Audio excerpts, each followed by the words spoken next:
कोलकाता को सबसे ज़्यादा सुरक्षित शहर कहा गया है। पिछले 3 साल से लगातार पूरे भारत में सबसे ज़्यादा सुरक्षित शहर कोलकाता कहा गया है।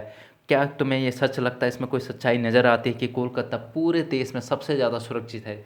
देश में बहुत सारे शहर हैं जो सुरक्षित दिखते हैं, जैसे देहरादून, जैसे कि सूरत, जैसे कि हम अगर बठिंडा की बात करें या फिर अमृतसर की बात करें, यहाँ पे शिमला की बात करें, गैंगटॉक की बात करें, वो शहर ज़्यादा सुरक्षित दिखते हैं। लेकिन इस लिस्ट में नंबर 1 पे है कोलकाता।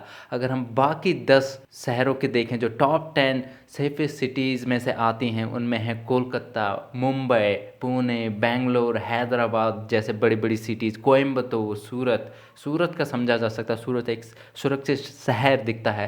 पर इस लिस्ट में होना चाहिए था चंडीगढ़, देहरादून, जो इन सिटीज़ के मामले में काफ़ी ज़्यादा सुरक्षित है। पर ये जो डेटा जो बताते हैं वो उसमें कोई सच्चाई नहीं लगती। इसमें लगता है कि डेटा इनकम्प्लीट है। अगर इस टॉप 10 के लिस्ट में देखें तो यहाँ पे मुंबई है। अगर हम महाराष्ट्र की बात करें तो मुंबई सबसे ज़्यादा सुरक्षित शहर महाराष्ट्र में नहीं है। मुंबई से ज़्यादा सुरक्षित शहर अगर महाराष्ट्र में देखें तो हमें नासिक दिखाई देता है, वहाँ पे हमें अहमदनगर दिखाई देता है, औरंगाबाद दिखाई देता है, वहाँ पे नागपुर दिखाई देता है। पर ये लोग कहते हैं कि उन सबसे ज़्यादा सुरक्षित है मुंबई। जो भी इंसान मुंबई में रह चुका है या फिर वहाँ घूमने गया, उन्हें पता है कि मुंबई सबसे सेफेस्ट जगह नहीं आती है। और अगर हम कोलकाता की ही बात करते हैं तो वहाँ पे बहुत सारी ऐसी जगह हैं जो बहुत ज़्यादा खतरनाक है, जैसे सोनागाची। सोनागाची वो जगह है जो रेड लाइट एरिया है। ये यहाँ पे प्रोस्टिट्यूट्स काफ़ी ज़्यादा मात्रा में मिलती हैं। यहाँ पे रात को घूमना बहुत ही खतरनाक बन जाता है, स्पेशली अगर आप वेमेन हैं तो आप इस एरिया में तो जाना ही नहीं चाहेंगे अनलेस आप सेक्स वर्कर हैं। सोनागाची फेमस है ह्यूमन ट्रैफिकिंग जैसे क्राइम के लिए। यहाँ पे काफ़ी सारे छेड़छाड़, रेप और मर्डर के केस रजिस्टर्ड किए गए हैं।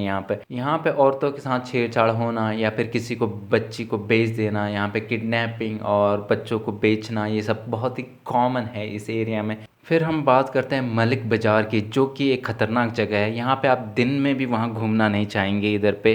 स्पेशली आप अगर अकेले हैं तो आप बिल्कुल भी वहाँ ना जाइए, क्योंकि यहाँ पे चोरी होना बहुत ही कॉमन है। बहुत बड़ा चोर बाज़ार का नेटवर्क है यहाँ पे चोरी और डकैती बहुत होती है। ये जगह बिल्कुल भी ख़राब जगह बन जाती है। फिर आता है राजा बाज़ार। राजा बाज़ार वो जगह है कोलकाता में जहाँ पे आप अकेले रात को बिल्कुल नहीं जाना चाहेंगे। यहाँ पे अगर आप किसी मुसीबत में पड़ जाते हैं तो यहाँ पे कोई चांस नहीं कि आप अगले दिन सुबह देख भी पाएंगे। फिर बात करते हैं बेलघुरिया एक्सप्रेसवे की। ये वो खतरनाक रोड है जहाँ पे ड्राइवर रेकलेस ड्राइविंग करते हैं और किसी को भी मार के जाते हैं।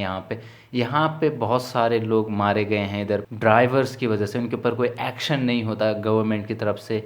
कुछ ही महीने पहले यहाँ पे 3 बच्चों के ऊपर किसी ने गाड़ी चला दी थी और उस पे अभी भी एक्शन नहीं हुआ है। लोगों ने काफ़ी प्रोटेस्ट किया, लोगों ने गाड़ियाँ वाड़ियाँ चलाई हैं, लेकिन अभी तक कोई एक्शन नहीं हुआ है। ये बेलघोरिया एक्सप्रेसवे का इतिहास रहा है कि यहाँ पे इस तरह के रोड एक्सीडेंट वाले क्राइम बहुत होते हैं।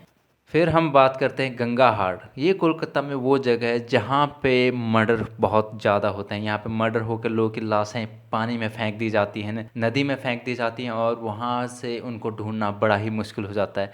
ये एक बड़े बड़े क्रिमिनल के लिए बहुत आसान तरीका है कि वो उनको मार के नदी में फेंक दे ताकि उनकी कभी लाश ही ना मिले, तो उनके ऊपर कोई एक्शन भी नहीं होगा। ये एक डेंजर जगह है। इन सब को देख के नहीं लगता है कि कोलकाता एक सबसे ज़्यादा सुरक्षित शहरों में से एक है। एनसीआरबी का ये जो डेटा है ये एक्यूरेट नहीं है। ये वो भी क्लेम करते हैं कि यहाँ पे उनको जो भी डाटा मिलता है वो स्टेट गवर्नमेंट से मिलता है। वहाँ पे जितने केस फाइल हो गई हैं, वहाँ पे कितने केस रजिस्टर्ड हैं, उनके बेस पे डाटा निकाला जाता है। अगर केस ही रजिस्टर ना करें तो वो क्राइम में आएगा ही नहीं।